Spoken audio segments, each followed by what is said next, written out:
A powerful businessman lost his legs after falling asleep at the wheel, thinking that nothing was more important than his business. But everything changed the day a poor girl walked into his living room and bravely told him that he was her father and could make him walk again. He was supposedly infertile, so how could she be his daughter? Watch it to the end, you won't regret it. If this story interested you, don't forget to subscribe to our channel and tell us what city you're watching us from. We'll keep going. The rain pounded against the floor-to-ceiling windows of the penthouse office, mirroring the storm inside. Ethan Blackwood's mind. 42 floors above downtown Seattle, the tech mogul sat motionless in his wheelchair, watching droplets race down the glass. Which one would reach the bottom first? It didn't matter. Nothing mattered anymore. Ethan's assistant, Meredith, entered quietly with his lunch tray. "Mr. Blackwood, I've brought your meal. The chef prepared salmon with asparagus as you requested." "Last week." He didn't turn from the window. "Leave it on the desk. Your conference call with the Tokyo investors starts in 20 minutes. Would you like me to tell them I'll email my decision by tomorrow?" he interrupted, his voice flat and distant. "No need for discussion." Meredith hesitated, her reflection visible in the window. She'd been with Blackwood Innovations for over 9 years, watching her boss transform from a dynamic, passionate entrepreneur into this hollow shell of a man. "Dr. Martinez called again about resuming your physical therapy. I told you to cancel those appointments permanently. He believes there's still significant potential for improvement if you..." Ethan spun his wheelchair around, his eyes flashing with rare emotion. Anger. "Potential for what exactly? So I can stand for 10 seconds instead of 5? So I can..." Drag myself across a room while sweating through my shirt. "Tell Martinez to find someone who still gives a damn." The words hung in the air between them. Meredith nodded stiffly and retreated toward the door. "And Meredith," he called after her, his voice softening slightly, "I don't want any more visitors today." Alone again, Ethan wheeled himself to his desk, ignoring the food. He pulled up the quarterly reports Natalie Winters had prepared.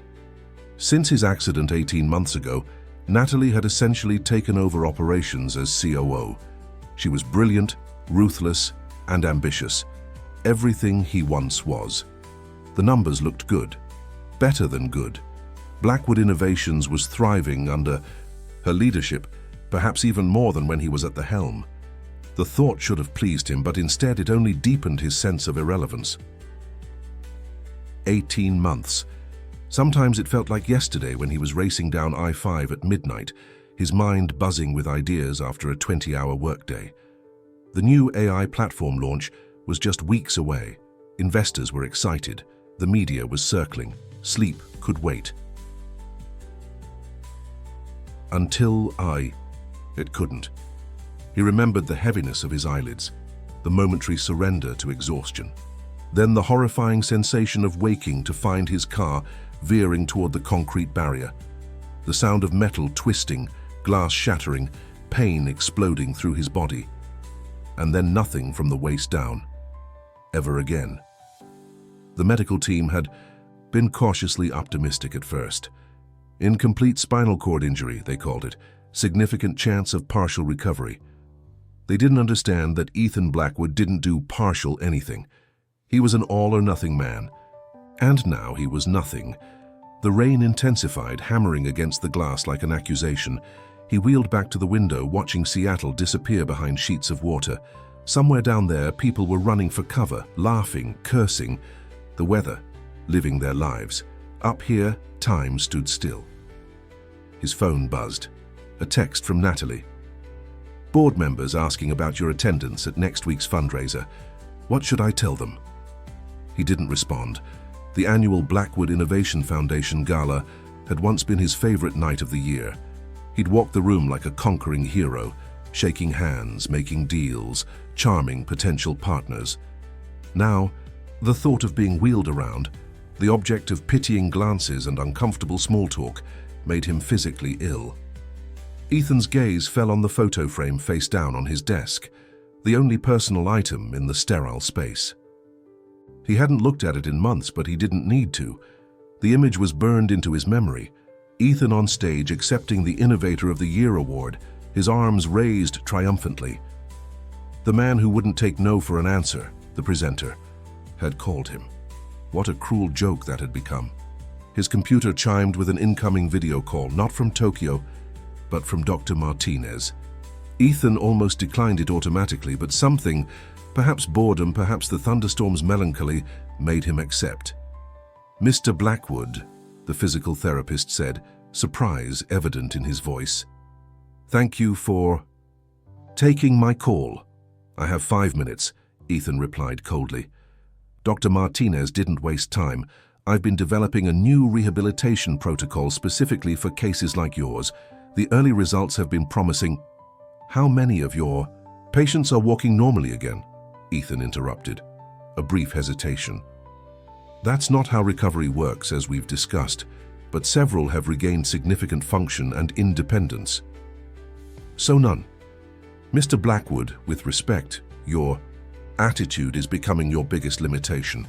The neuroplasticity of the human body is remarkable, but it requires consistency, effort, and most importantly, belief." Ethan laughed bitterly. "Belief? Should I clap my hands if I believe in fairy tales too? I built a tech empire on data and results, doctor, not wishful thinking."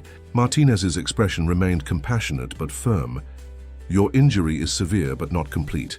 You've already demonstrated movement in your toes during our early sessions. That's not wishful thinking. That's measurable progress." Wiggling. "My toes won't bring back my life." "No, but it's the first step toward building a new one." Ethan ended the call without responding. Building a new life. As if the one he'd spent 2 decades creating could simply be replaced. As if anything could fill the void left by the loss of his independence, his identity, his future. The security phone on his desk buzzed, a direct line to the lobby that bypassed Meredith. Annoyed at the interruption, Ethan answered sharply. "What is it?" "Mr. Blackwood, I'm sorry to disturb you," came the voice of George, the head of building security. "There's a young girl here insisting she needs to see you, says it's an emergency." "A girl? What are you talking about?" "A child, sir, maybe 9 or 10 years old. She's alone and quite determined. Says her name is Lily." "I don't know any children." "Send her away." "We've tried, sir. She's been here 3 times today already. She's soaking wet from the rain and refusing to leave. Says she'll wait all night if necessary." "That's not my problem. Call social services if you need to." "Sir," George hesitated. "She says she's your daughter." The words hit Ethan like an electric shock. "That's ridiculous. I don't have a daughter." "That's what I told her, sir, but she's very insistent. Says her mother's name is Sarah Henderson." The name triggered something deep in Ethan's memory. Sarah, the environmental lawyer he'd met during the Green Energy Conference in Portland, almost a decade ago. 3 months of intense connection, then a clean break when she started talking about wanting a family someday. He didn't do someday, only the immediate, the actionable, the controllable. "Sir, should I call the police?" Ethan found himself staring at his reflection in the rain-streaked window, hollow-cheeked, pale, eyes sunken from months of isolation and self-pity. What could this child possibly want from him? Money, recognition, some misguided attempt at connection. Mr. Blackwood. "Send her up," he heard himself say, surprising even himself. "And George, not a word about this to anyone, especially Miss Winters." "Yes, sir." Ethan hung up and wheeled himself back to the window. The storm was passing, sunlight beginning to break through the clouds in golden shafts. For the first time, in months, he felt something stir within him. Not hope exactly. Perhaps just curiosity. Or perhaps it was simply that, after endless, identical days of grey emptiness, something unpredictable had finally happened. The elevator would take exactly 97 seconds to reach the penthouse from the lobby. Ethan counted them down silently, wondering what he would see when those doors opened. Whatever game this child was playing, he decided it would at least break the monotony of his existence, and maybe, just maybe, give him something to think about besides the wasteland his life had become. The elevator doors slid open with a soft chime. Ethan had positioned his wheelchair facing them, determined to maintain some semblance of control over this unexpected situation. Standing in the elevator was indeed a child, a small girl with soaking wet clothes and tangled brown hair falling past her shoulders. She clutched a worn backpack against her chest like a shield, but what struck Ethan immediately were her eyes, large, dark, and unnervingly familiar. They held the same intensity he'd seen in the mirror his entire life. She stepped forward cautiously, scanning the minimalist penthouse office before her gaze settled on him. There was no fear in her expression, just a strange mix of determination and relief. "You look like your pictures," she said simply. Ethan kept his face impassive. "And you look like a drowned rat. What's this nonsense about being my daughter?" The Moo girl, Lily, according to George, didn't flinch at his harshness. "I'm not nonsense. My name is Lily Henderson. I'm 9 years old. My mum is Sarah Henderson. You met her in Portland at some conference about clean energy. You dated for exactly 3 months and 2 days. The precision of her information was unsettling. Anyone. So I could have researched that. Mom has a small freckle behind her left ear that she says looks like a star. You used to kiss it every morning. She still touches it sometimes when she talks about you. That wasn't public information. Ethan felt his heartbeat quickened but kept his expression neutral. What do you want, money? Lily's face crumpled slightly, the first crack in her composure. Mom never asked you for anything. She never even told you about me. She said you were too important for distractions. The word stung more than it should have. Ethan remembered using that exact term when he ended things with Sarah. Children are a distraction I can't afford right now, he'd told her over dinner at some upscale Portland restaurant. She hadn't cried, hadn't begged. She'd simply nodded and said, "I understand. We want different things." He'd admired her dignity, even as he'd felt relief at the clean break. "If she never told me, why are you here now?" he asked, wheeling himself slightly closer. Lily swallowed hard. "Mom is sick, really sick. She's in the hospital." "I'm sorry to hear that, but I don't see how—" "She needs a kidney transplant," Lily interrupted, her voice stronger now. "She's been on dialysis for months, but she's getting worse. The doctors say she needs a donor, but no one in our family matches." Understanding dawned. "So you came here thinking I'd donate a kidney to a woman I haven't seen in a decade?" "I came here because you're my father, and she's my mother, and I'm not ready to lose her." The words burst out of Lily with surprising force, echoing in the spacious office. For a moment neither spoke. Outside, the storm had passed completely, leaving a crystalline blue sky in its wake. "You don't even know if I'm compatible," Ethan said finally, his tone softer despite himself. "I know you're O-negative. So is Mum. So am I." Lily set her backpack on the floor and unzipped it, pulling out a folder. "I brought her medical information and this." She extended a photograph. Reluctantly, Ethan took it. The image showed a younger version of himself with Sarah, both laughing as they hiked along what looked like the Oregon coast. He remembered that day, one of those rare, perfect moments when time seemed to stop, when the constant pressure of deadlines and innovations had briefly receded. "Where did you get this?" "Mom keeps it in her nightstand. There's more." She pulled out another photo, this one of Sarah holding a newborn wrapped in a pink blanket. "That's me, the day I was born. She tried to call you then, but your assistant said you were launching something important in Japan and couldn't be disturbed." Ethan had a vague recollection of his former assistant mentioning a personal call from Portland during that chaotic launch week. He'd instructed her to take a message, but no message had ever materialized, or perhaps he'd simply forgotten in the whirlwind of success that followed. "She tried again when I was 3 and when I was 5, Lily continued. "She wrote letters too." "I never received any letters." "Someone named Natalie called once, said you weren't interested in prior entanglements and to stop trying to contact you." "Natalie, of course. She'd been his executive assistant before her meteoric rise to operations director and eventually COO. Always protecting him, always eliminating distractions, just as he'd taught her to do." Lily reached into her backpack again and pulled out a dog-eared envelope. "I brought a copy of my birth certificate and Mum's doctors said a simple blood test would confirm everything. Ethan took the envelope but didn't open it. "How did you find me? How did you get here?" "Google Maps and the bus," she replied matter-of-factly. "I've been planning this for weeks. I saved up my allowance." "Your mother doesn't know you're here, does she?" It wasn't really a question. Lily looked down at her sneakers, leaving wet marks on his expensive hardwood floor.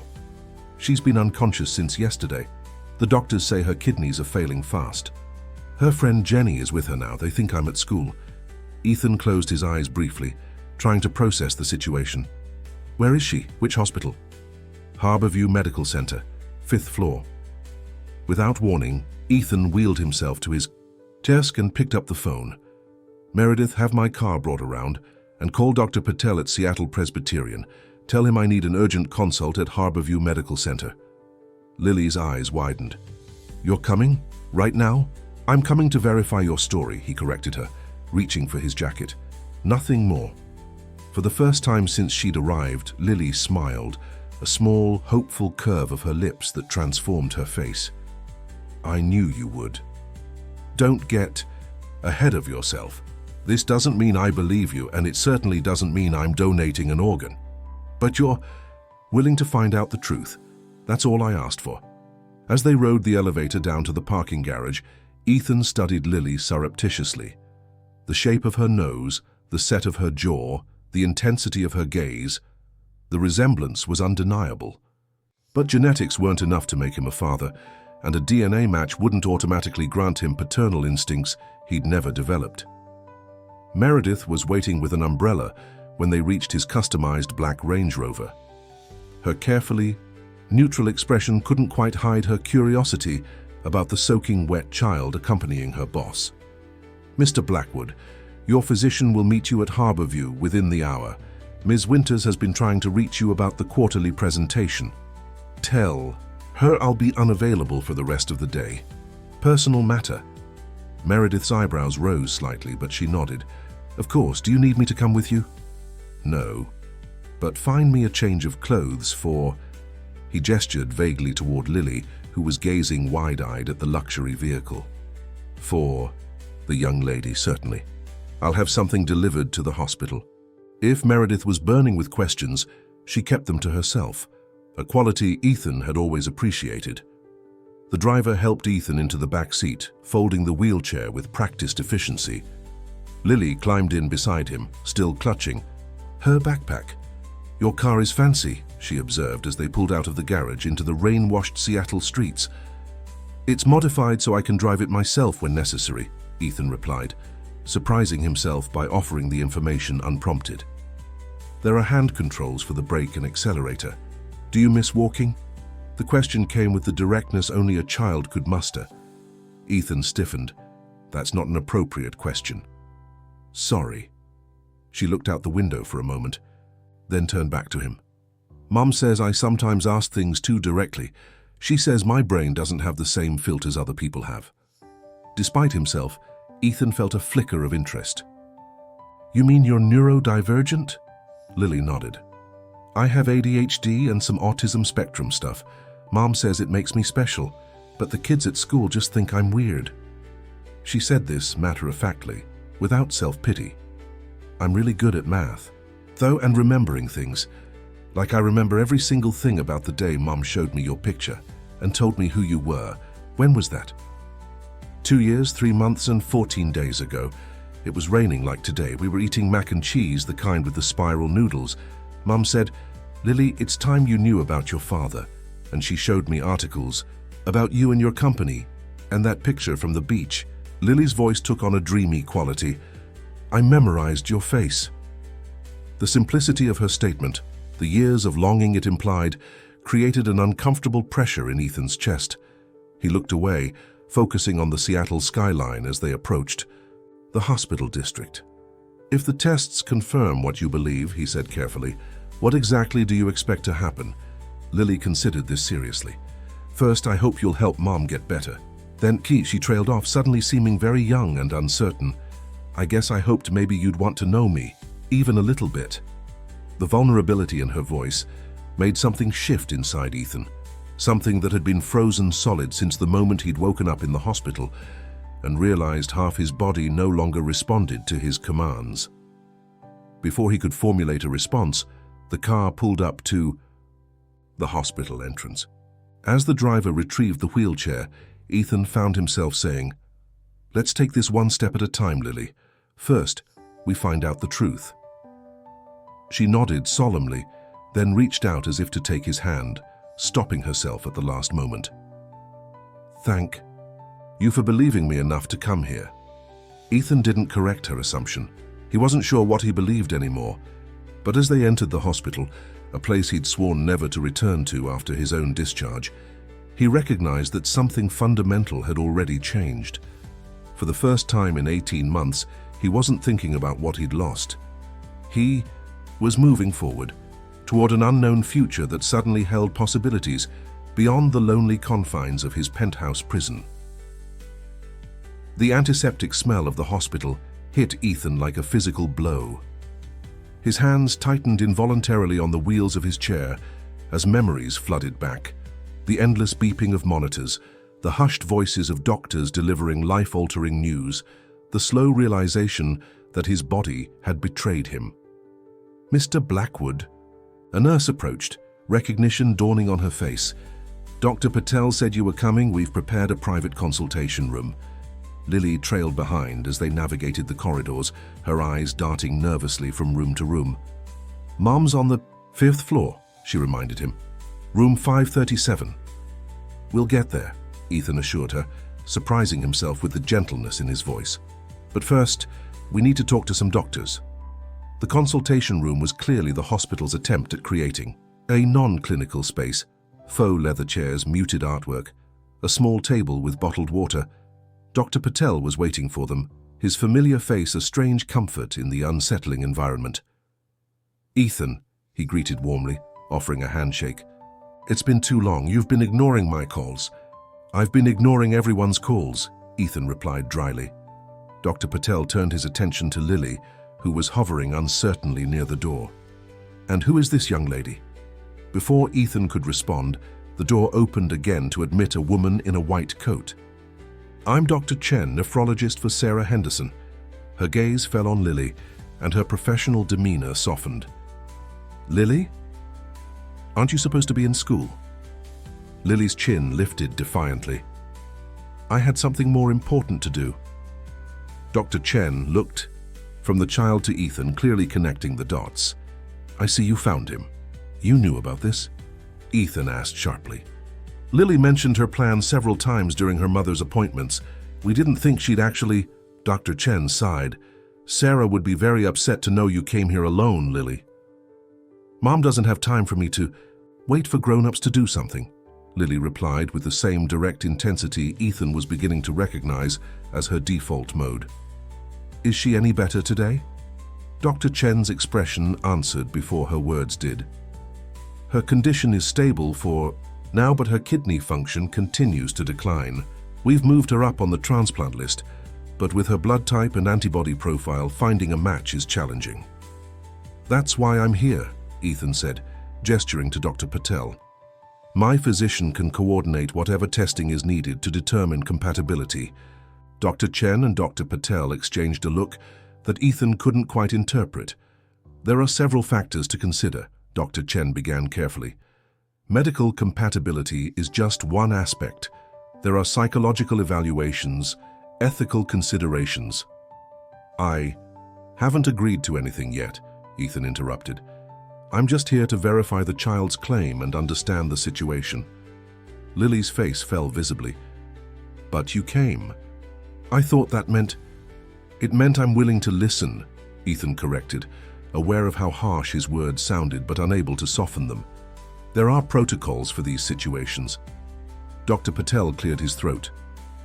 "Perhaps we should start with the simplest verification. A paternity test can be expedited given the circumstances, with preliminary results available within hours."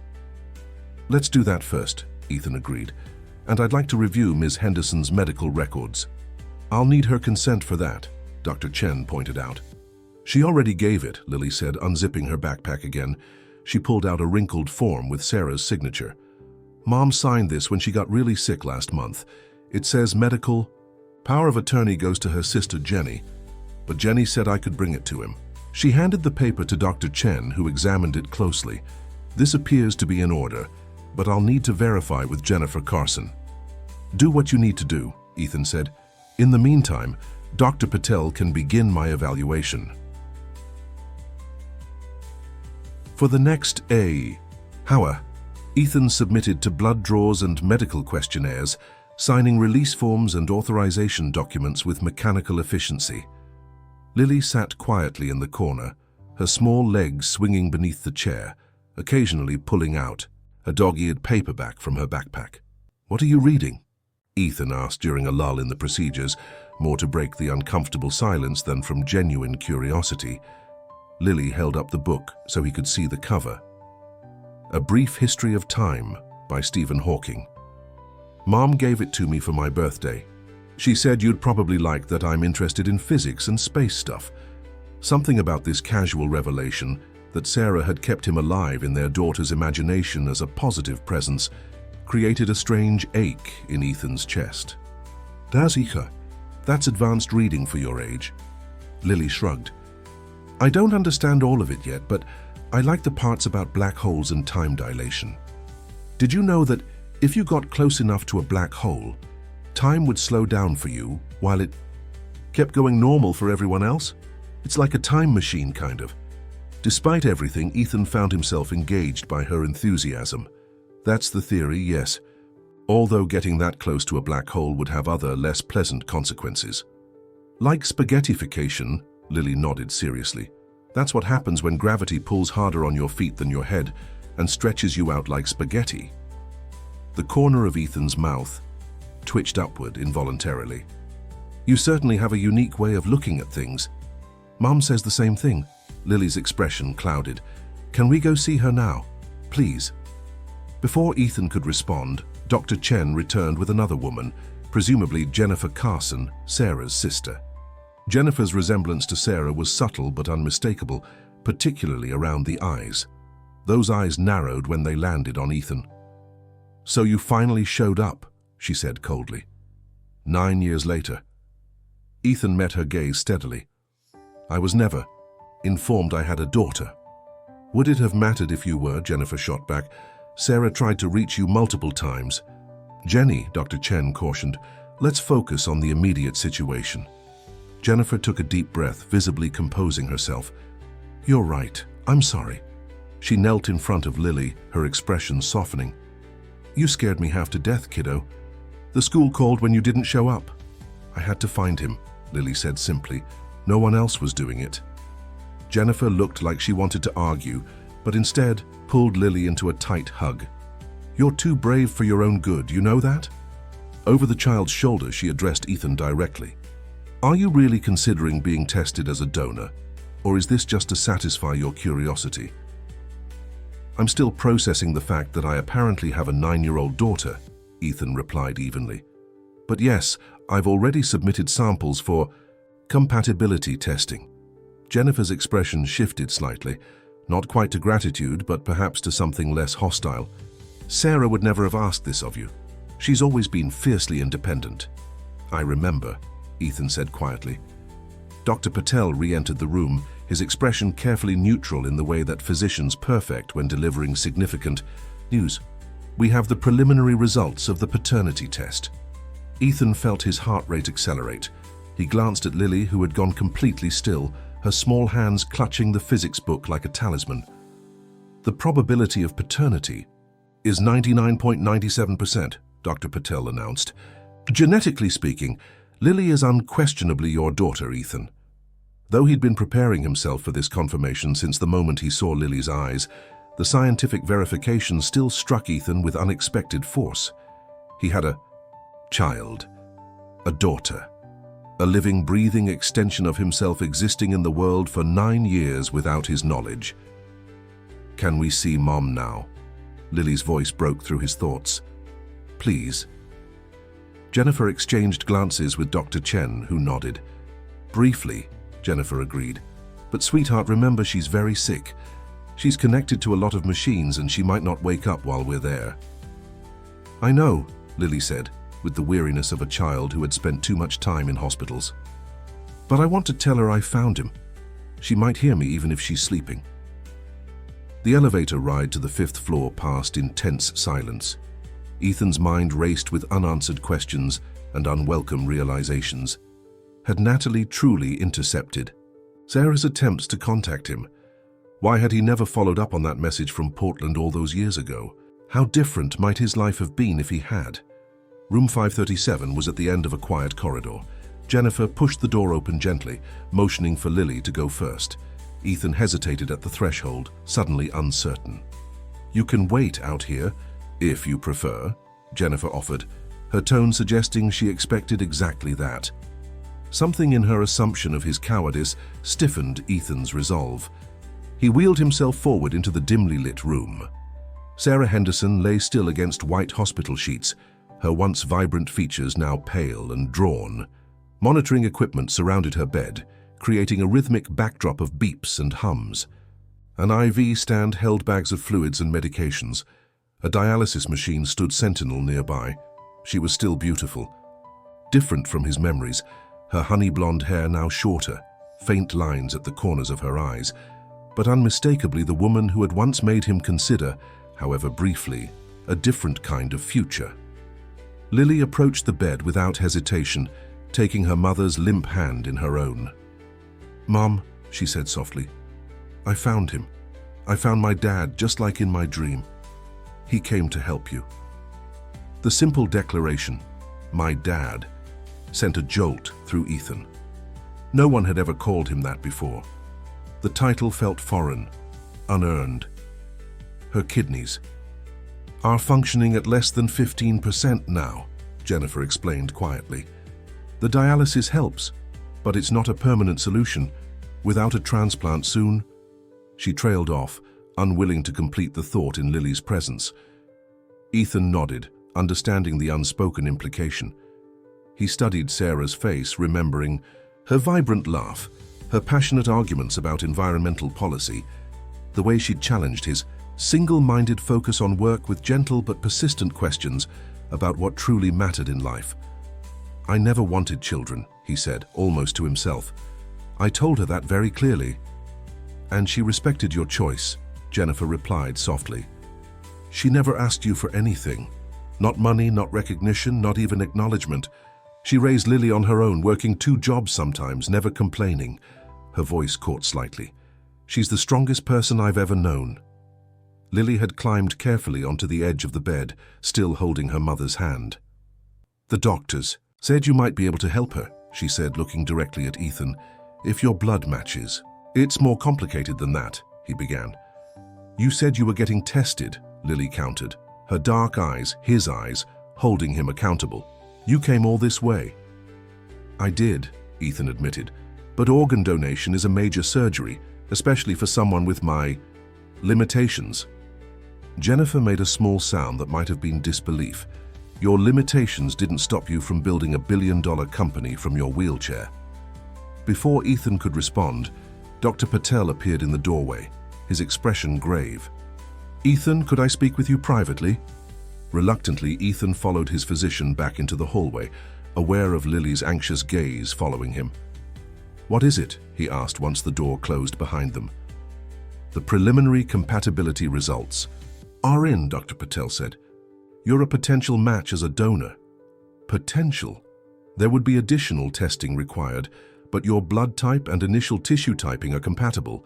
Given the direct biological relationship, the chances of a successful transplant are significantly higher than with an unrelated donor. Ethan processed this information with the same analytical detachment he applied to business decisions. "What are the risks, given my condition?" Dr. Patel considered his words carefully. "The surgery itself carries standard risks: infection, bleeding, adverse reaction to anesthesia.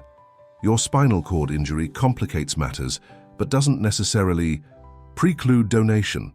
The greater concern would be your long-term recovery and rehabilitation." "Meaning?" "Meaning you've abandoned your physical therapy program for months.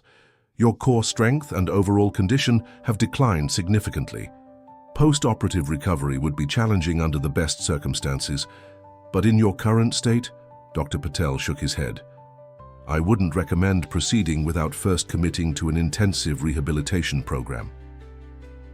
How long would that take? Minimum 3 months of dedicated work before I'd consider clearing you for surgery. Ethan glanced back toward the hospital room. Does she have 3 months? Dr. Patel's silence was answer enough. Through the small window in the door, Ethan could see Lily sitting beside her mother, small fingers still wrapped around Sarah's hand, lips moving in what might have been prayer or simply a child's desperate plea for the universe to bend to her will. 9 years. 9 years of birthday. Parties and first days of school and nightmares and triumphs that he had missed without even knowing they were happening. 9 years of Sarah raising their brilliant, odd, determined daughter alone while he chased the next innovation, the next acquisition, the next billion. And now, when she needed him most, his broken body might fail them both again. The journey back to Blackwood Tower passed in strained silence. Lily sat beside Ethan in the custom Range Rover, her small face pinched with worry and fatigue. Jennifer had reluctantly agreed to let her leave with him after a heated discussion in the hospital corridor, one that Ethan suspected Lily had overheard, despite their attempts at discretion. She's exhausted and overwhelmed, Jennifer had argued. She should come home with me. I want to go with him, Lily had insisted when pulled into the conversation. He needs to understand why this matters. In the end, they'd compromised. Lily would spend the evening with Ethan, giving them time to process the day's revelations, and Jennifer would pick her up in the morning. Dr. Patel had scheduled an appointment with Dr. Martinez, Ethan's former physical therapist, for first thing tomorrow. The unspoken timeline hung between them all. 3 months of rehabilitation before Ethan could safely donate a kidney, with no guarantee that Sarah had that long to wait. As the car pulled into the private underground garage, Ethan found himself studying Lily's profile. The genetic confirmation had merely verified what his instincts had recognized immediately. This solemn, intense child carried his DNA. But what did that actually mean? What responsibility did that create? You're staring. At me, Lily observed without turning from the window. I'm trying to understand you, Ethan replied. Honestly. Now she did look at him, her expression disconcertingly adult. I'm not that complicated. I just want my mom to get better. And you believe I'm the solution. The doctors said you might be. She twisted the strap of her backpack. Are you going to help her? The driver opened Ethan's door before he could respond, efficiently deploying the wheelchair ramp. As they ascended in the private elevator to the penthouse, Ethan noticed Lily bouncing slightly on her toes, her earlier fatigue apparently forgotten. As she took in her surroundings, You really live at the very top, she asked, watching the floor numbers climb. The top 2 floors, actually. The lower level is my private office space. The upper floor is my residence. Like a castle tower, Lily murmured. Mom and I live in a 2-bedroom apartment. I can hear the neighbors arguing through the walls sometimes. The elevator doors opened directly into Ethan's minimalist living space, all clean lines, muted colors, and floor-to-ceiling windows showcasing the Seattle skyline, now glittering with evening lights. Lily stepped out cautiously, her sneakers still damp from the earlier rain. Wow, she breathed, moving immediately to the windows. You can see everything from here. That was the idea, Ethan replied, watching her press her small hands against the glass. I had it designed specifically. After my accident, everything is accessible by wheelchair. Lily turned to scan the spacious open-concept living area, taking in the custom-height countertops, the specially designed furniture, the state-of-the-art technology that allowed Ethan to control everything from lighting to security with voice commands. It's nice, she said finally, but kind of empty. Don't you get lonely? The directness of the question caught him off guard. I prefer solitude. That's what Mom says about her migraines, that she prefers to be alone during them. But I can tell she doesn't really. She just doesn't want me to see her suffering. Lily wandered toward the kitchen island. "I'm hungry. We never had lunch." Ethan realized he hadn't eaten all day either. "I can have food delivered." "Can't we just make something?" Lily was already opening cabinets, peering inside with undisguised curiosity. "Don't you have any normal food?" "Define normal." "You know, like cereal or peanut butter or mac and cheese." She closed another empty cabinet with a frown. "Your kitchen looks like nobody actually uses it." "Nobody does," Ethan admitted. "I have meals prepared and delivered daily." Lily looked genuinely puzzled by this concept. "But cooking is fun. Mom and I make pancakes every Sunday, and sometimes we try recipes from different countries. Last month we made paella, which is from Spain, and it has all these different seafoods and yellow rice and—" She stopped herself. "Sorry, I talk too much when I'm nervous." Something about her self-conscious apology sparked an unexpected protective instinct in Ethan. "You don't need to apologize for talking, and we can order whatever you'd like to eat." 20 minutes later, they sat at Ethan's rarely used dining table with an array of food from the upscale deli on the ground floor of the tower, sandwiches, salads, and at Lily's insistence, a slice of chocolate cake that was currently absorbing all her attention. "Do you have any other questions for me?" Ethan asked, watching her methodically deconstruct the cake, eating the frosting first.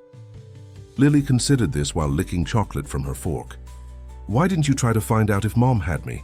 Didn't you wonder even a little bit?" The question was like a punch to the sternum, direct, painful, impossible to deflect. "I truly didn't know she was pregnant when we parted ways," Ethan said, carefully. "And afterward, I was completely focused on my company. I didn't allow myself to think about what might have been." "But you loved her, right?" Lily pressed. "Mom still has all these pictures of you guys together. You look happy in them." Ethan considered how to answer truthfully without crushing this child's evident need to believe her existence stemmed from something meaningful. "I cared for your mother very much. She was different from anyone I'd ever met. But I wasn't ready for the kind of life she wanted." "A life with me in it, you mean?" "A life with any child," Ethan corrected gently. "It wasn't personal, Lily. I didn't know you existed." She absorbed this, her fork tracing patterns in the remnants of frosting. "Are you going to help Mom now that you know I do exist?" It was the question he'd been circling around since the hospital, the one with no simple answer. "I want to," he said finally, "but there are complications. Dr. Patel explained that I would need intensive physical therapy before surgery would be safe." "The 3 months thing," Lily nodded. "I heard you guys talking. Mom might not have that long." Her voice wavered slightly on the last words, betraying the fear she'd been valiantly concealing. "There are other potential donors being tested," Ethan reminded her, "and your mother has been moved up on the transplant list." "But you're the best match," Lily insisted. "That's how it works with family, and you're already here, not some stranger from a list." Ethan wheeled himself slightly closer to her. "Lily, I need you to understand something. My injury is serious. If I attempted surgery without proper preparation, I could end up causing more harm than good, to your mother and to myself." "You're scared," she said, the simple observation cutting through his careful explanation. "That's okay. I get scared, too. Like when Mum first got sick, I was so scared I couldn't even cry. I just sat in the hospital waiting room counting ceiling tiles over and over." "Why counting?" "Numbers don't change, they're reliable." She shrugged. "Anyway, being scared is normal, but Mom says courage isn't about not being afraid. It's about doing the right thing, even when you are afraid." Ethan studied this child, his child, with growing wonder. 9 years old and already wiser than many adults he knew. "Your mother sounds like a remarkable woman." "She is," Lily agreed fervently. "She works at the Environmental Law Center downtown, helping people fight against companies that pollute neighborhoods. She doesn't make a lot of money, but she says she's rich in purpose." A yawn interrupted her explanation. "She'd like your fancy tower, though. She always stops to look at tall buildings, especially at night when they're all lit up."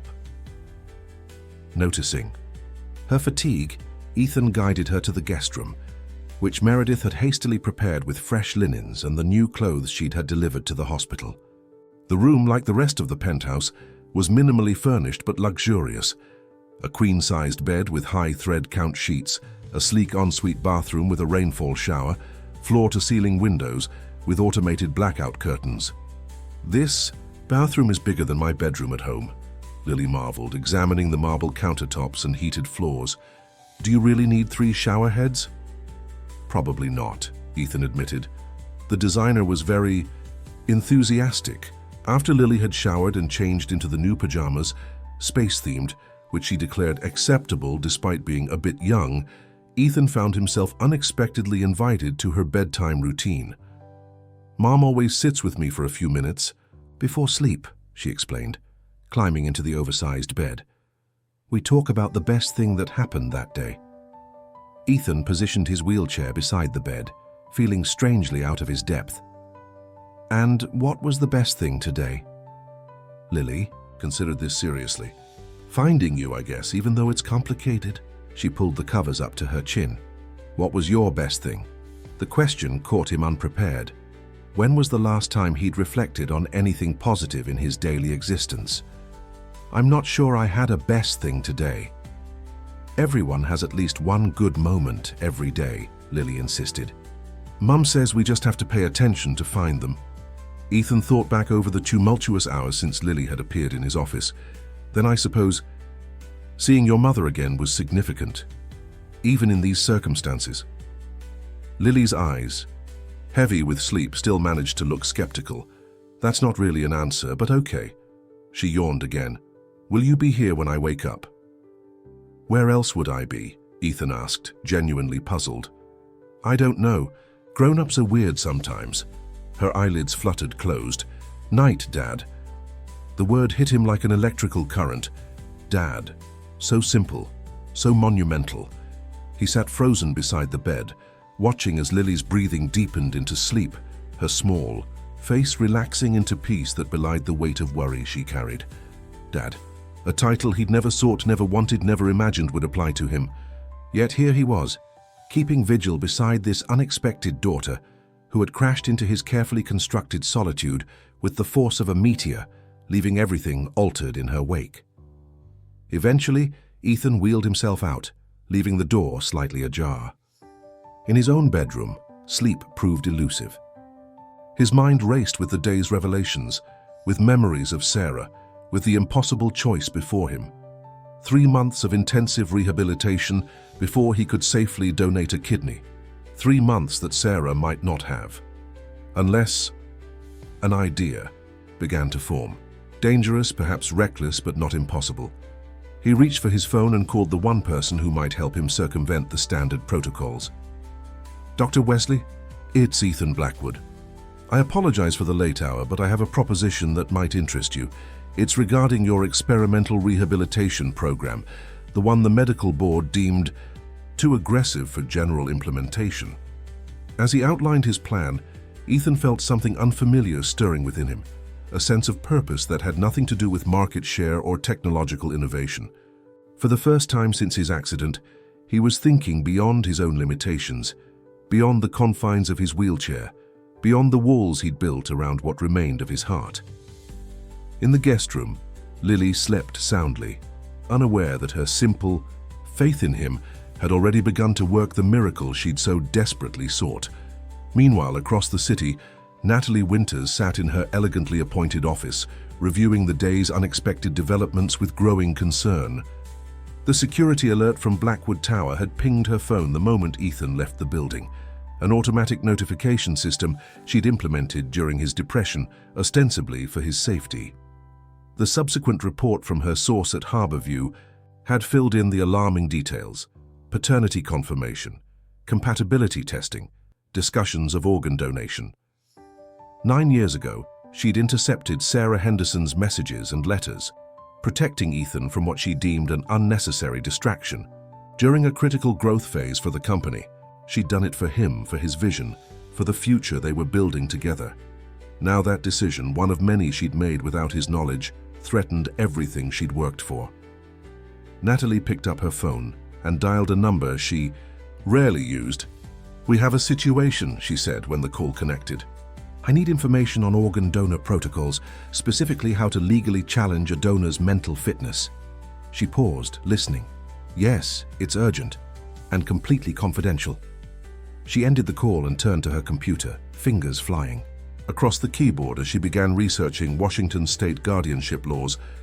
If Ethan thought he could suddenly play the hero after 18 months of self-imposed isolation, potentially jeopardizing his health, and by extension the company she'd kept afloat in his absence, he was sadly mistaken. Natalie had spent nearly a decade positioning herself as Ethan's right hand, his most trusted advisor, the keeper of his vision. She would not allow some random child and a long-forgotten romance to destroy everything they'd built. By morning, she would have a strategy in place. Ethan Blackwood might have created Blackwood Innovations, but she had preserved it, grown it, transformed it, and she would do whatever necessary to protect it, even from its founder himself. The early morning light filtered through the automatic blinds as they gradually retracted, programmed to simulate a natural dawn. Ethan was already awake, had been for hours, reviewing the detailed protocol Dr. Wesley had sent over at 3 a.m.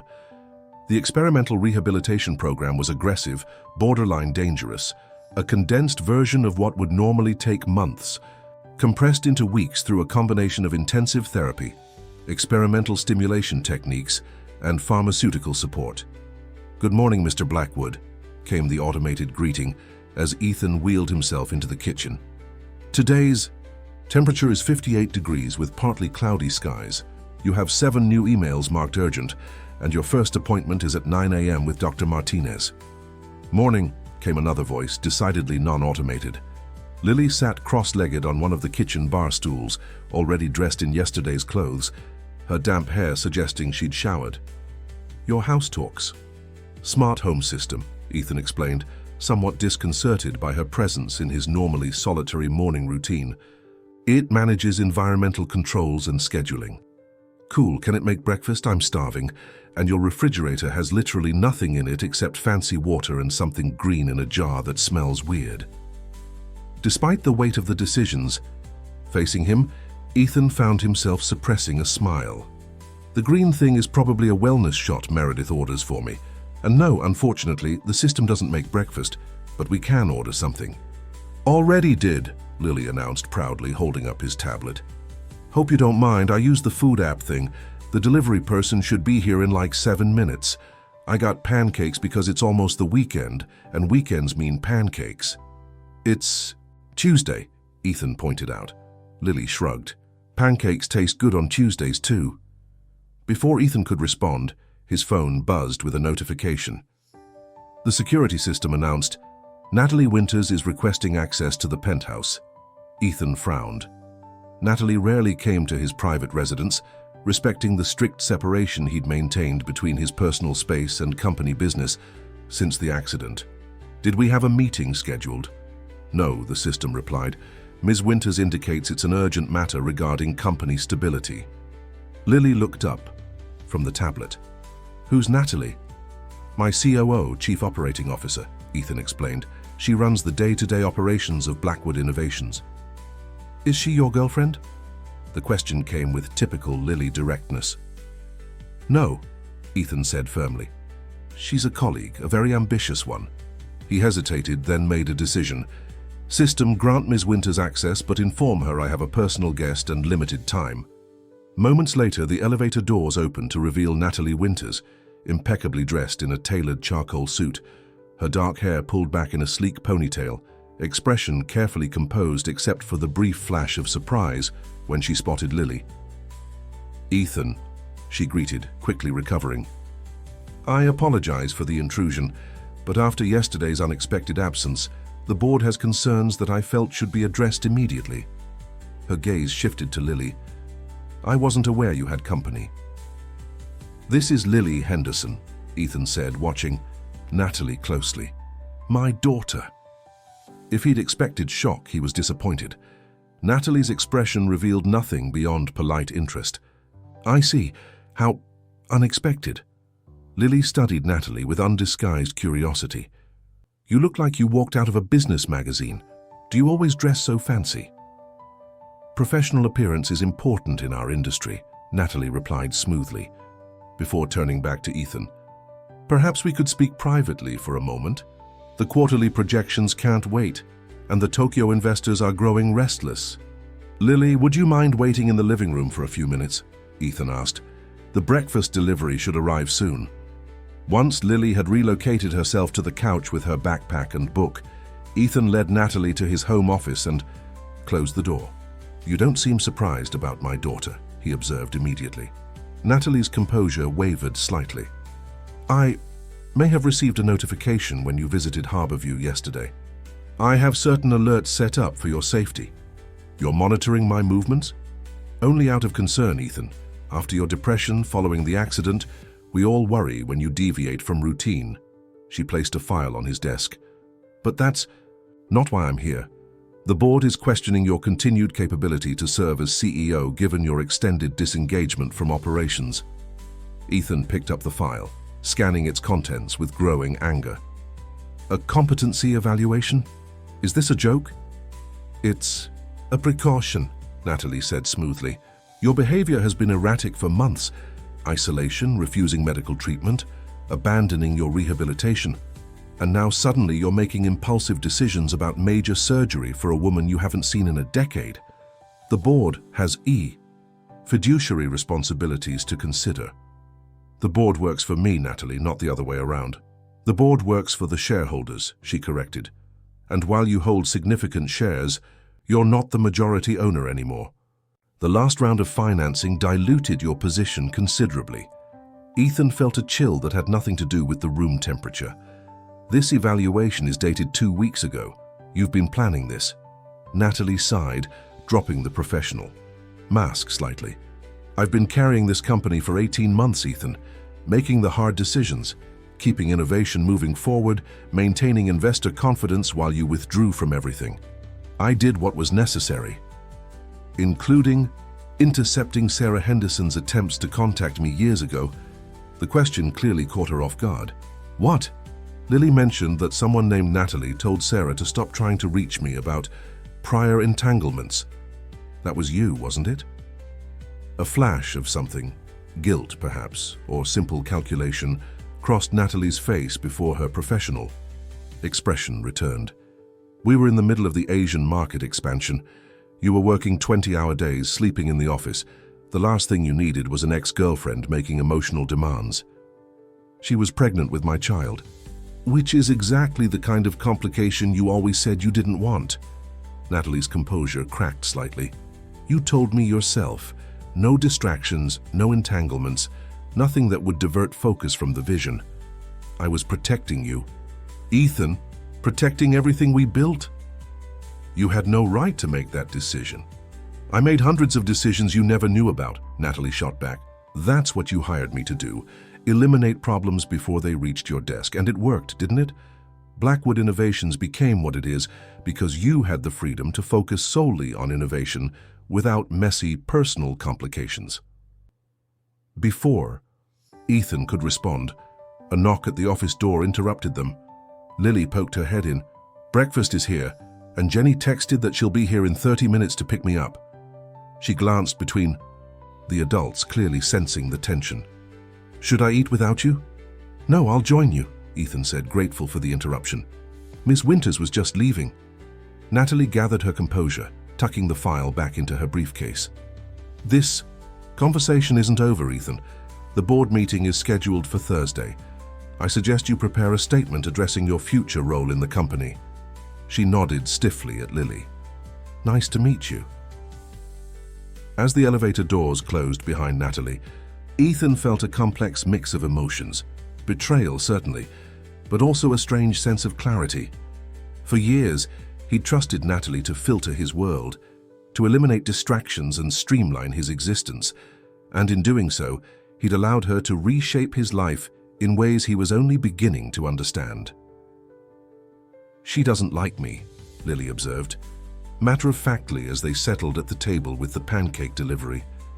It's not about you, Ethan assured her. Natalie doesn't like anything that disrupts her plans. Is she going to try to stop you from helping Mom? Ethan considered how much to share with this perceptive child. She might try, but she won't succeed. After breakfast, Jennifer arrived to collect Lily as promised. The overnight stay had created a tentative bond between Ethan and his daughter. Nothing dramatic, but a foundation of cautious trust. "Remember Dr. Martinez at 9, Lily reminded him solemnly as she gathered her belongings. "You promised." "I remember," Ethan assured her, "and afterward I'm meeting with specialists about the accelerated program." Jennifer looked alarmed. "Accelerated program? The doctors said 3 months minimum before surgery would be safe." "I'm exploring alternatives," Ethan replied carefully. "Experimental protocols that might compress the timeline." "At what risk?" Jennifer demanded. "Calculated ones," Ethan said firmly. "I'll be at the hospital this afternoon to discuss options with Sarah's medical team. You're welcome to join that conversation." After they left, Ethan found himself in the unusual position of preparing to leave his sanctuary twice in as many days. As his driver helped him into the Range Rover for the trip to the rehabilitation center, Ethan's phone buzzed with a message from an unknown number. "Proceed carefully. NW filing for emergency guardianship hearing, citing mental instability and self-harm risk. Documentation being prepared now. M." Meredith. His assistant had apparently chosen a side in this emerging conflict. The warning gave Ethan precious time to prepare his counter-moves. By the time he arrived at the rehabilitation center, he'd already placed 3 calls, one to his personal attorney, one to Dr. Patel requesting comprehensive psychological evaluation, and one to a private investigator. Dr. Martinez was waiting in the facility's modernistic lobby, his expression a mixture of surprise and cautious optimism. "I honestly didn't expect you to show up," he admitted, as he led Ethan through the building. "It's been months since you stormed out of our last session." "Circumstances have changed," Ethan replied simply. The rehabilitation gym was exactly as Ethan remembered, and exactly what he'd been avoiding. Equipment designed to strengthen damaged bodies, to coax movement from reluctant limbs, to measure incremental progress that never seemed sufficient. The smell of sanitizer and sweat, the sounds of effort, and occasionally pain. "Before we begin," Dr. Martinez said, guiding Ethan's wheelchair to a private assessment room, "I need to understand your goals. Last time we worked together, you were focused on regaining the ability to stand briefly and transfer yourself more independently. Is that still the objective?" "No," Ethan said firmly. "I need to be physically capable of undergoing major surgery and recovering from it, specifically kidney donation, in the shortest possible time frame." Dr. Martinez's professional demeanor slipped slightly. "That's ambitious. Kidney donation is invasive surgery with a significant recovery period, even for individuals without spinal cord injuries. I'm aware of the challenges. I've already consulted with Dr. Wesley about his accelerated protocol." Now the therapist looked genuinely alarmed. "Wesley's program? Ethan, that approach hasn't been approved for clinical implementation. The intensity level alone—" "I don't have time for conventional approaches," Ethan interrupted. "Sarah Henderson doesn't have time." Recognition dawned on Dr. Martinez's face. "The woman at Harborview. I heard about a high-profile case needing a transplant." He studied Ethan with new understanding. "She's important to you." "She's my daughter's mother." The word still felt strange on Ethan's tongue. "A daughter I didn't know existed until yesterday." For the next hour, Dr. Martinez conducted a thorough evaluation of Ethan's current physical condition. Muscle tone, range of motion, nerve response, cardiovascular fitness. The results were sobering but not surprising. Months of neglect had erased much of the progress Ethan had made during his initial rehabilitation. If, and this is a significant if, we were to attempt Wesley's protocol, Dr. Martinez said as they reviewed the assessment, we would need to begin with fundamentals, core strength, cardiovascular endurance, pain management. The protocol is grueling, Ethan. Multiple sessions daily, experimental nerve stimulation, potentially uncomfortable therapeutic techniques. I understand. Do you? Because last time we worked together, you quit when it became difficult. This would be exponentially harder. Ethan met his gaze steadily. Last time, I was working toward an abstract goal that felt meaningless. This time, there's a concrete purpose with real consequences. Dr. Martinez considered this, then nodded slowly. I'll coordinate with Wesley and your medical team, but I want to be clear. I'll stop the program immediately if I believe it's causing harm that outweighs potential benefits. Fair enough. As Ethan left the rehabilitation center with a comprehensive schedule for the days ahead, his phone rang. With an unfamiliar number. It was Dr. Chen from Harborview. Mr. Blackwood, I thought you should know. Sarah Henderson regained consciousness about an hour ago. Her condition remains critical, but she's lucid and asking for Lily. I'll bring her immediately, Ethan promised, instructing his driver to change course to pick up his daughter from Jennifer's home. Has she been told about the situation? Not yet. We thought that conversation should happen with you present, given the circumstances. By the time they reached the hospital, Ethan had explained to Lily that her mother was awake, but still very sick. The child's face had lit with cautious hope, then darkened again with worry. What if she's mad I went to find you? Lily asked as they rode the elevator to the 5th floor. She always said we should respect your choice to not be involved. Then we'll explain that you made a different choice, Ethan replied. Sometimes the bravest thing we can do is challenge what seems inevitable. As they approached room 537, Ethan felt a strange nervousness overtake him. He was about to face Sarah as an adult, not the ambitious young entrepreneur who'd prioritized his company over everything, not the broken man who'd retreated from the world after his accident, but as the father of their child, confronting the consequences of choices made and unmade. Jennifer met them at the door, her expression guarded but less hostile than before. She's weak, but stable, she said quietly. The doctors have explained her condition, but not other developments. Her gaze flickered to Ethan meaningfully. Lily rushed past them into the room, approaches her mother's bedside with a mixture of eagerness and caution. Mom, you're awake. Sarah Henderson looked even more frail in consciousness than she had. While unconscious, her skin sallow, eyes sunken, body diminished beneath the hospital blankets. But her smile for her daughter was radiant, transforming her face. There's my girl, she whispered, voice raspy from disuse. Jenny said you've been quite the adventurer. Lily climbed carefully onto the edge of the bed, taking her mother's. Hannah, I had to do something. No one else was fixing things. Sarah's gaze drifted past Lily to the doorway where Ethan waited, and her smile faded into shock. Ethan? She whispered. Is that really you? And in that moment of recognition, as their eyes met across the sterile hospital room, the years between them seemed to compress and expand simultaneously. A decade of separate lives, of paths untaken, of a child raised and a connection severed, all converging in this fragile present, where nothing was certain except the undeniable truth that their lives remained inexorably entwined. Hello, Sarah, Ethan said softly, wheeling himself into the room, but it seems we have a lot to talk about. The courtroom was unnervingly quiet as Ethan wheeled himself to the designated space beside his attorney. 2 weeks had passed since his reunion with Sarah, 2 weeks of intensive physical therapy, legal maneuvering, and corporate warfare that had culminated in today's emergency competency hearing. Natalie had moved faster than anticipated, filing paperwork claiming that Ethan's sudden decision to undergo risky surgery represented a mental break requiring immediate intervention. The documentation painted a devastating picture.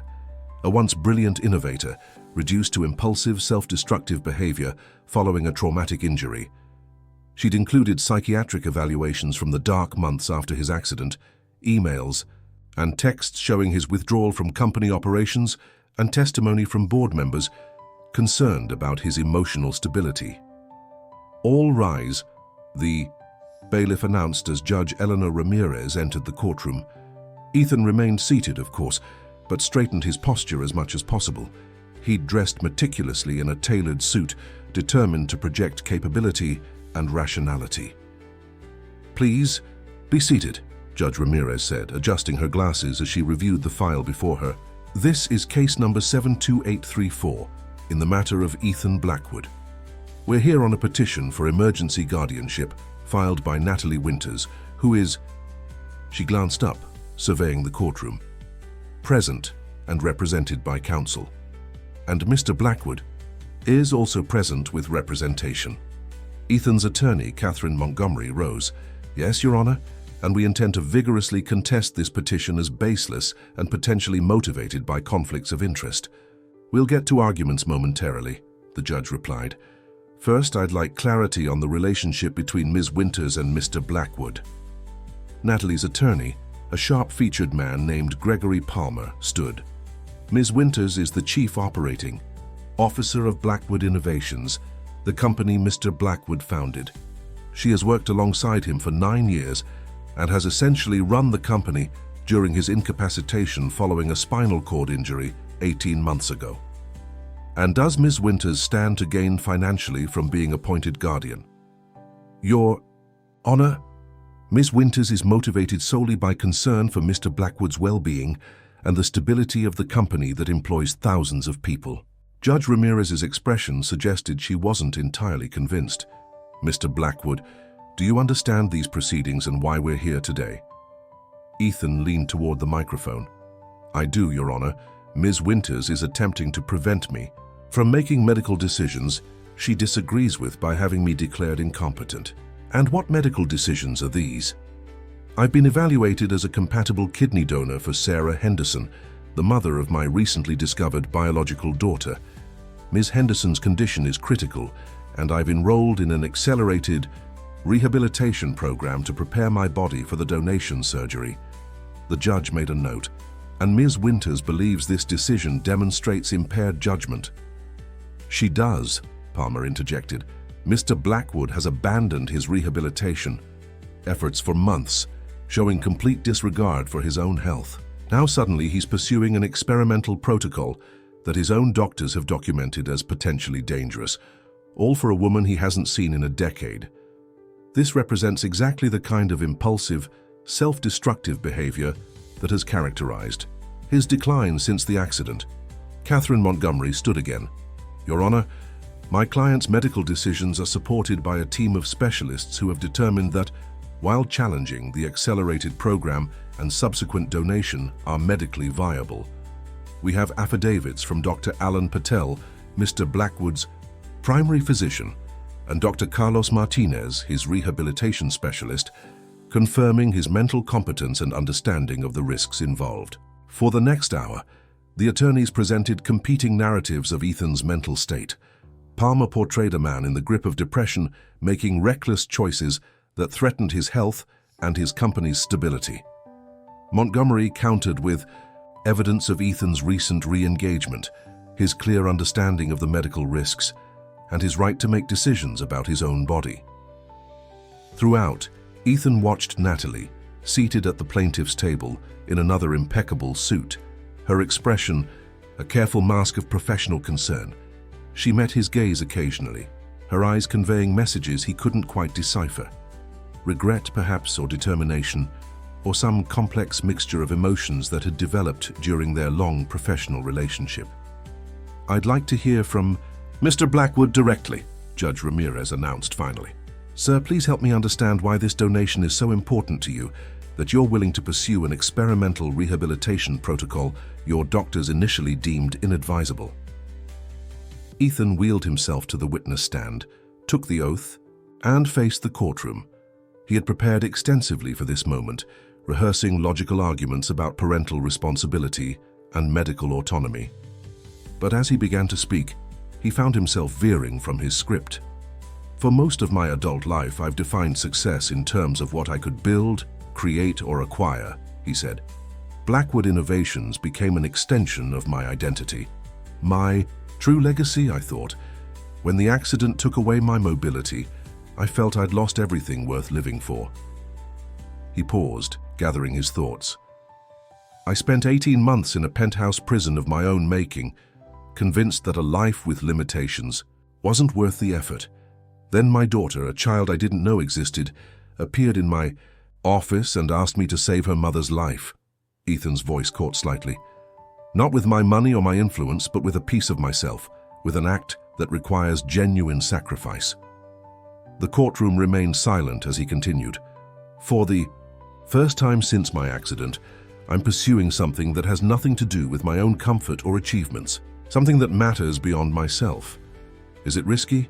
Yes. Is it worthwhile? Absolutely. Judge Ramirez studied him thoughtfully. And what if you don't succeed? What if the rehabilitation program proves too demanding, or complications arise during surgery? Then I will have tried, Ethan said simply. I would rather face those risks than explain to my daughter someday that I had the capacity to help, but chose my own comfort instead. Ms. Winters, the judge said, turning her attention to Natalie, would you like to address the court? Natalie rose gracefully, her composure perfect as always. Your Honor, I've dedicated nearly a decade of my life to Blackwood Innovations and to supporting Ethan's vision. Everything I've done, including filing this petition, has been to protect what we've built together. She glanced at Ethan before continuing.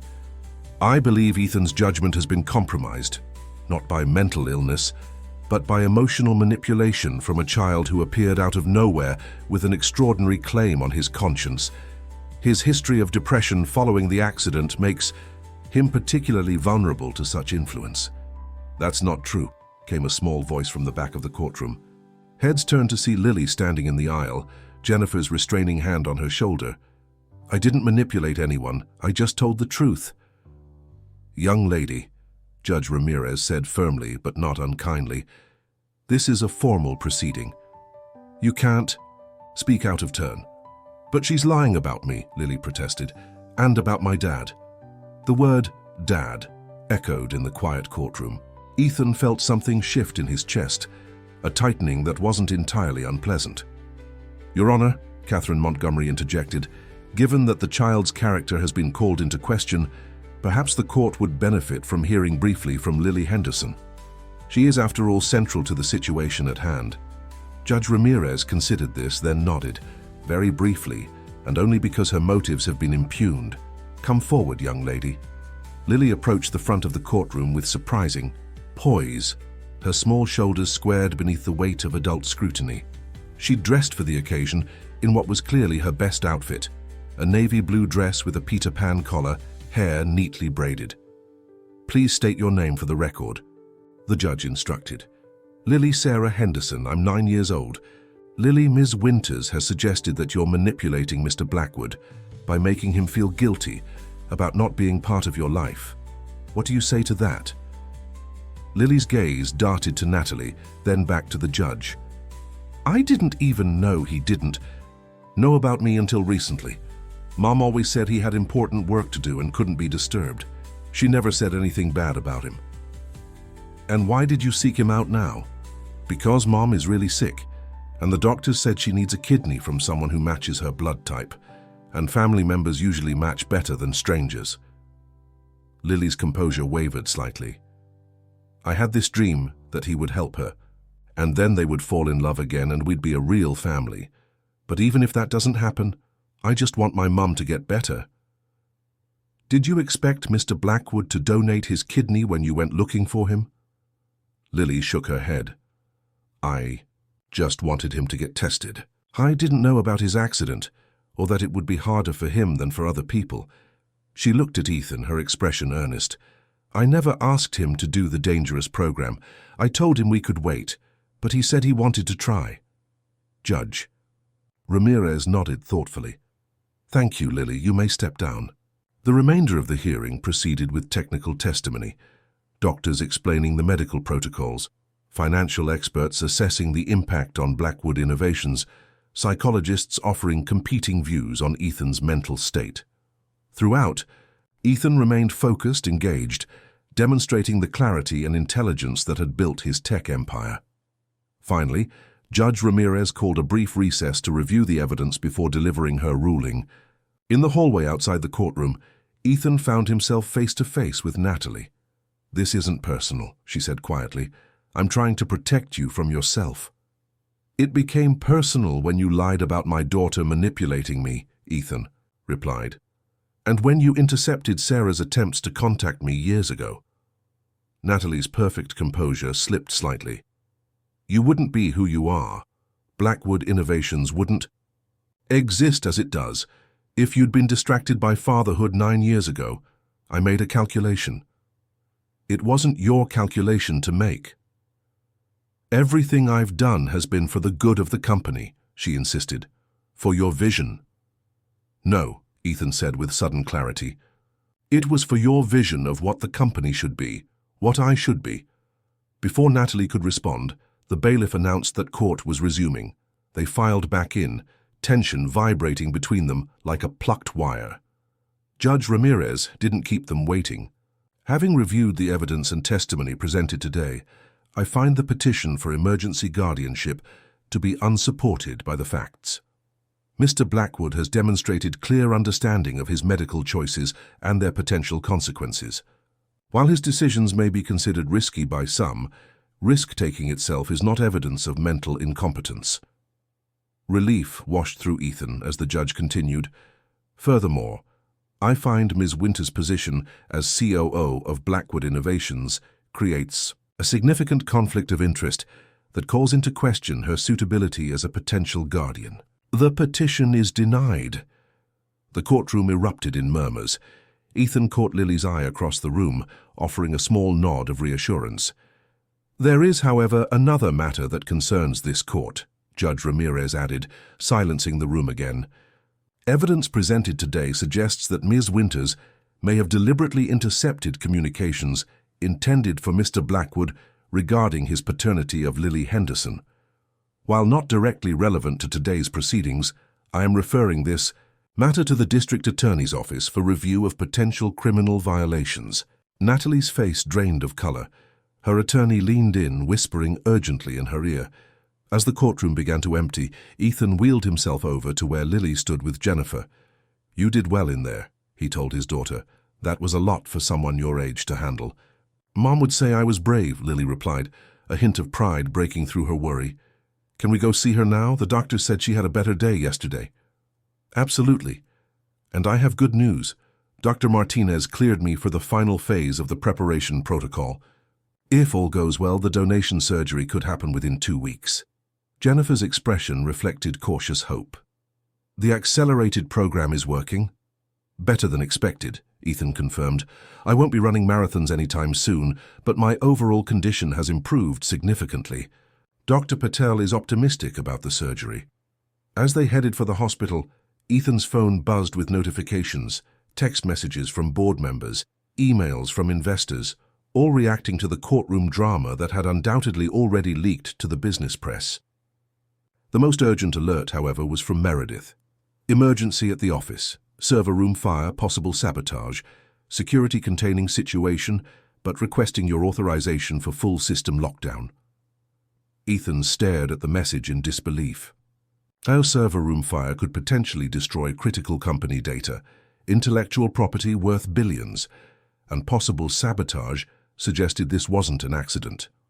We need to make a detour, he told the driver, explaining the situation to Jennifer and Lily. I'm sorry, but this could be serious. Is it Ms. Winters? Lily asked perceptively. Is she doing something bad because she lost in court? I don't know, Ethan replied honestly, but I need to find out. When they arrived at Blackwood Tower, smoke was visible from several floors below the penthouse level. Fire trucks surrounded the building, and employees milled about on the sidewalk as emergency responders coordinated their efforts. George, the head of security, rushed to meet Ethan's car. Sir, we've contained the fire to the server room and adjacent offices, but there's significant damage. And the security footage. He hesitated, glancing at Lily.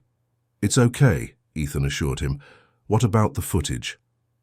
It shows Ms. Winters entering the server room approximately 20 minutes after the court adjourned.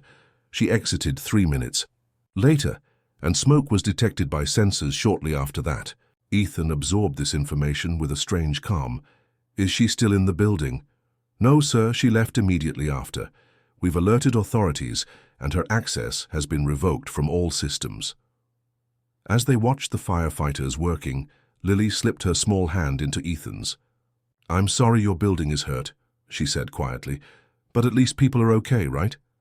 Ethan squeezed her hand gently. "Yes, that's what matters most. Buildings can be repaired." "And the court said you can still help Mom," Lily added. "That's the most important thing." Looking at his daughter's hopeful face, Ethan realized she was right. A decade ago, this kind of corporate sabotage would have consumed him completely. The betrayal, the potential data loss, the stock price implications. Now somehow, it seemed almost secondary to the human drama unfolding in their lives. "You're right," he told Lily. "Let's leave the firefighters to their work. Your mother is waiting." As they turned away from the smoldering tower that had once represented his life's achievement, Ethan felt strangely unburdened. Servers could be replaced. Data could be restored from backups. What couldn't be recovered was time. Time with his daughter, time to help Sarah, time to become the kind of person who valued connection over accomplishment. And as they drove toward the hospital where Sarah waited, Ethan realized that the fire, far from destroying something essential, had merely burned away what no longer mattered. 3 months later, Seattle's typically gray autumn had given way to an unusually brilliant display of fall colors. From the expansive terrace of the rehabilitation center, the view of maple trees surrounding the facility created a canvas of crimson and gold against the backdrop of distant mountains. Ethan gripped the parallel bars, focusing intently on each movement as Dr. Martinez observed from a few feet away. The pain was still there, a constant companion since the surgery, but different now, purposeful rather than defeating. With careful precision, he shifted his weight forward, his leg muscles trembling with effort. "That's it," Dr. Martinez encouraged. 3 more steps. Remember to engage your core." Sweat beaded on Ethan's forehead as he pushed through, completing the short but significant journey from one end of the bars to the other. His legs hadn't borne his full weight. The harness system above provided crucial support, but they were participating in the movement in ways that had seemed impossible 4 months ago. "Excellent progress," Dr. Martinez said, making notes on his tablet. "Your nerve response continues to improve, and the muscle tone in your lower extremities is markedly better than pre-surgery." Ethan lowered himself back into the wheelchair, breathing heavily from the exertion. "It's still not walking." "No, but it's considerably more function than you had before. And more importantly, your core strength and overall condition have improved dramatically." Dr. Martinez set aside his tablet. "Are you ready to share the news with Sarah and Lily today?" The question brought both anticipation and anxiety. Since the successful transplant surgery, Ethan had been deliberately cautious about his unexpected physical improvements, not wanting to create false hope for his daughter. "I'm still processing it myself," he admitted. "When you and Dr. Wesley started the accelerated protocol, the goal was simply to get me strong enough for the donation surgery. This additional recovery, it wasn't something I allowed myself to expect." Dr. Martinez smiled. "Sometimes the body surprises us. The combination of intensive therapy, the experimental stimulation techniques, and, I suspect, your newfound motivation created optimal conditions for neural recovery. Your injury was always incomplete. We just needed to find the right approach to maximize healing. And a reason to try that was meaningful enough," Ethan added quietly. The memory of the transplant surgery remained vivid, the antiseptic smell of the operating room, the strange calm he'd felt as anesthesia began to take effect, the certainty that regardless of the outcome, he was finally doing something that mattered beyond himself. The recovery had been brutal, far worse than Dr. Patel had prepared him for.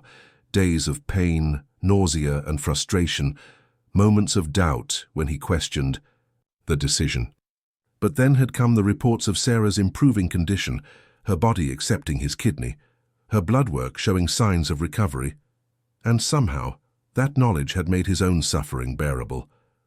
What no one had anticipated, not Ethan, not his medical team, was how the intensive pre-surgical rehabilitation would trigger unexpected improvements in his spinal cord function.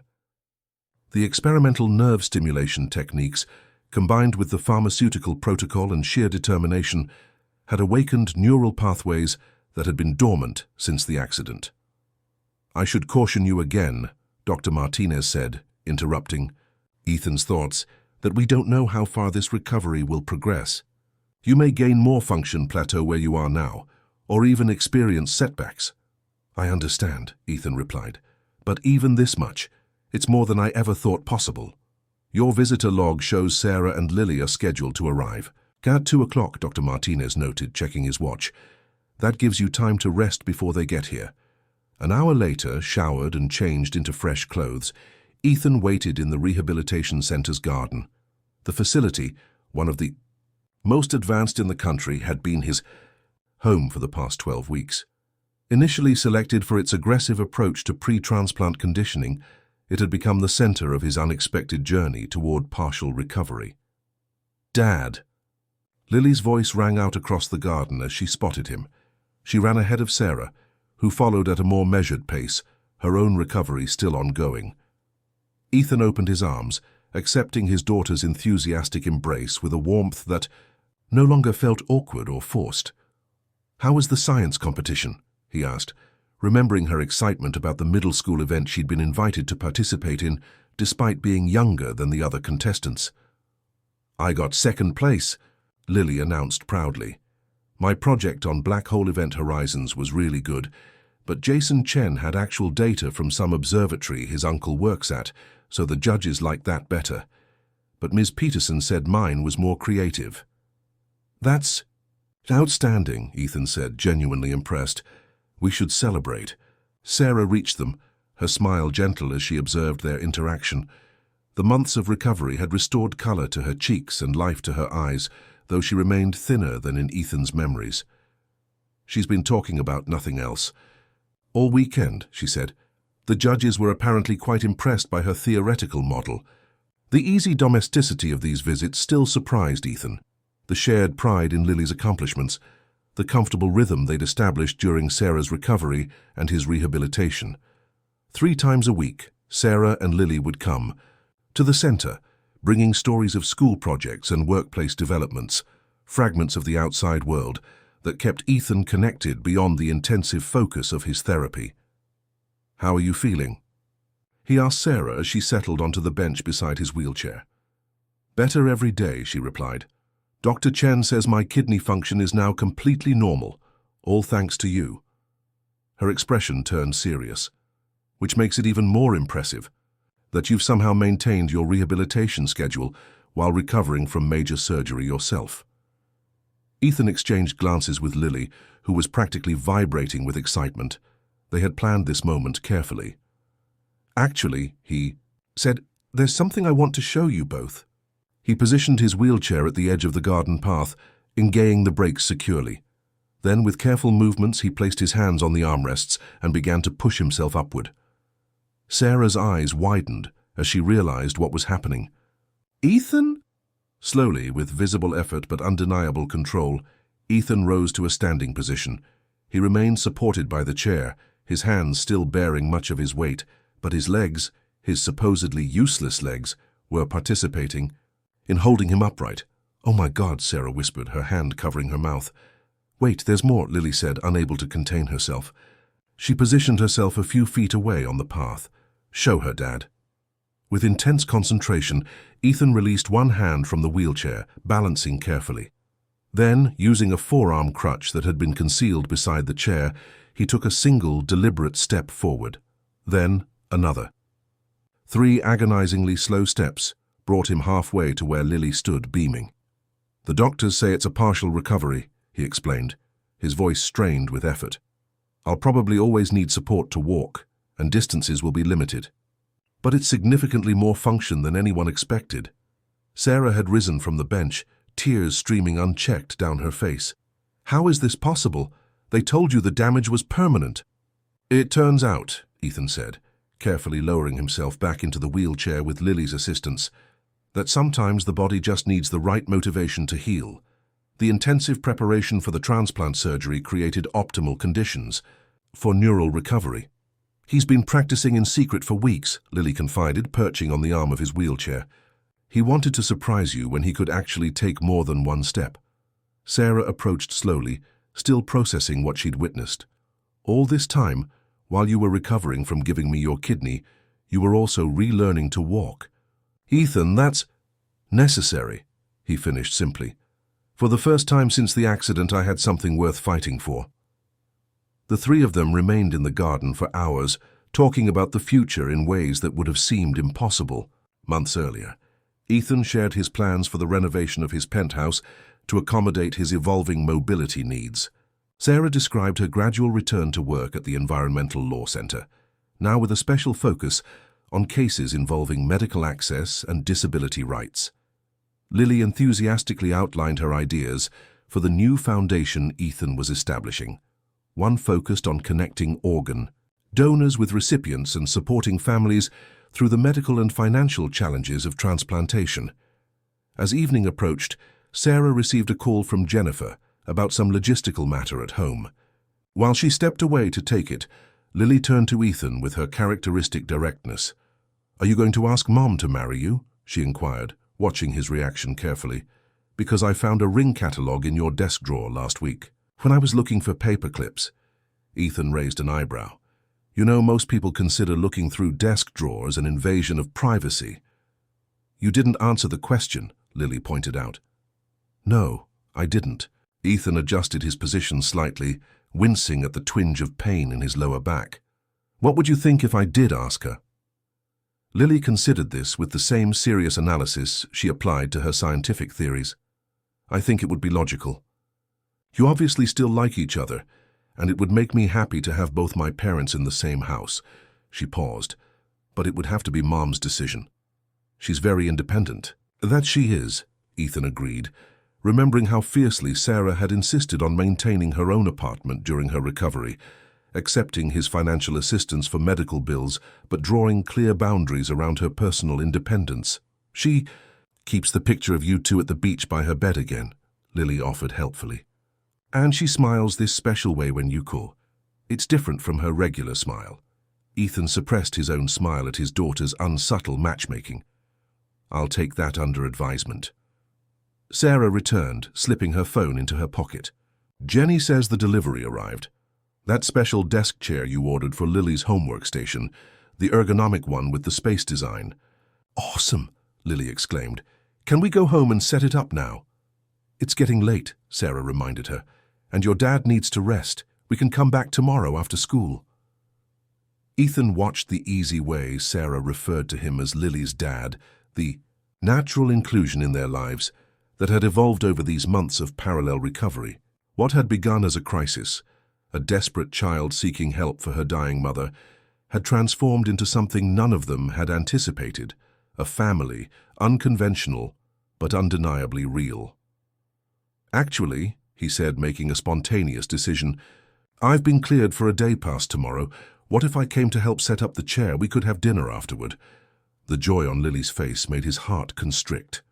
"Really? You're coming to our house?" "If that's all right with your mother," Ethan added, looking to Sarah. She held his gaze for a long moment, something unspoken passing between them. "I think we'd both like that very much." Later, after they had gone, Ethan wheeled himself through the quiet rehabilitation center to his private room. The building that had initially felt like another prison had become a place of transformation, not just physically, but in every aspect of his life. On his bedside table sat a framed photograph, Lily, standing between him and Sarah, on the day he'd been released from the hospital after the transplant surgery. All three of them looked exhausted, but undeniably connected, joined by something more powerful than genetics or circumstance. Beside it was a small model of a building, Lily's handmade representation of what she called the Henderson Blackwood Foundation. The child had constructed it from cardboard and colored paper during one of her visits, explaining earnestly that it needed to be wheelchair accessible, but also have lots of stairs for people who are relearning to walk. Ethan transferred himself from the wheelchair to the bed, executing the movement with a precision that would have seemed impossible months earlier. As he settled against the pillows, his phone buzzed with a message from Meredith. Board unanimously approved the restructuring proposal. New leadership team ready to assume operations. while you focus on the foundation launch. Blackwood Innovations stock up 12% on news of your phased return. The corporate drama that had once consumed his every waking thought now occupied a different place in his priorities. After the fire, which had indeed been Natalie's desperate attempt to destroy evidence of her interference, Ethan had initiated a complete reorganization of the company. Rather than returning as the solitary visionary CEO, he was establishing a more collaborative leadership structure, one that would allow him to contribute his innovative thinking while maintaining balance in his newly reconstructed life. Natalie was facing criminal charges for the arson and corporate espionage, but Ethan had found himself strangely detached from her fate. The betrayal still stung, but it seemed to belong to a different lifetime, the era before Lily, before Sarah's illness, before he'd discovered that his broken body was capable of healing in ways no one had predicted. His phone buzzed again, this time a text from Sarah. "Lily insists I tell you she's already planning where to put her science fair ribbon in your office. Hope that's okay. Thank you for today, it meant more than I can say." Ethan smiled as he typed his reply. "Tell her I'll clear a whole wall for future ribbons. And Sarah, seeing you healthy again is all the thanks I need." He set the phone aside and reached for the file Dr. Martinez had given him earlier, the updated recovery protocol for the next 3 months. The projected outcomes were cautiously optimistic: increased walking distance with assistive devices, improved core strength, potentially even driving adaptations that would allow more independence. Not a complete recovery. Nothing would fully restore what the accident had taken. But something equally valuable had been gained in the process. Not just the partial return of physical function, but the discovery that his capacity for connection, for sacrifice, for love, had remained intact beneath the shell of isolation he'd constructed. Tomorrow, he would leave the rehabilitation center for the first time since the surgery. He would enter the modest apartment where Sarah and Lily had built their life together. He would help his daughter assemble her new desk chair, perhaps share a meal around a family table, possibly even find a moment to speak privately with Sarah about possibilities neither of them had dared to consider months earlier. And in that ordinary domestic scene, so far removed from the cutting-edge innovations and corporate achievements that had once defined his worth, Ethan Blackwood would continue the most important recovery of all, the journey back to wholeness, to purpose, to the profound recognition that sometimes our greatest strength emerges only after we've been broken. 5 years later, the Henderson Blackwood Center for Rehabilitation and Family Reunification opened its doors in downtown Seattle, Jesus' gleaming structure of glass and sustainable materials designed to accommodate people at all stages of physical recovery. The building incorporated elements from Lily's cardboard model, now 12 years old, and already demonstrating the same innovative thinking that had made her father a technology pioneer. On the day of the grand opening, Ethan stood at the podium, supported by a single cane with Sarah and Lily beside him. As cameras flashed and the ribbon waited to be cut, he looked out at the gathered crowd of donors, medical professionals and families awaiting treatment. "When my daughter appeared in my office 5 years ago, telling me I could walk again if I found the courage to help her mother, I didn't understand what she really meant," Ethan said, his voice strong despite the emotion behind his words. "She wasn't talking about my legs. She was talking about my heart, about my capacity to love, to believe, to fight for something beyond myself." He reached for Sarah's hand, the simple gold band on her finger catching the sunlight. "True healing doesn't always look the way we expect. Sometimes it comes wrapped in challenges we never wanted to face, but I've learned that miracles don't fall from the sky. They come from love, faith, and the determination of those who refuse to give up." As the ribbon was cut and the doors opened to welcome the first families, Ethan knew with absolute certainty that his most significant legacy would never be the technology he'd pioneered or the company he'd built, but the lives that would be transformed within these walls, lives touched by the same unexpected miracle that had brought his family together against all odds. It wasn't a perfect ending. His mobility remained limited, requiring daily management and occasional setbacks. The company continued without his full-time leadership, and their family, with its unconventional beginning and complex history, navigated challenges like any other. But as he watched Lily, now a confident teenager, leading tours through the facility her determination had inspired, Ethan recognized that perfect endings weren't the point.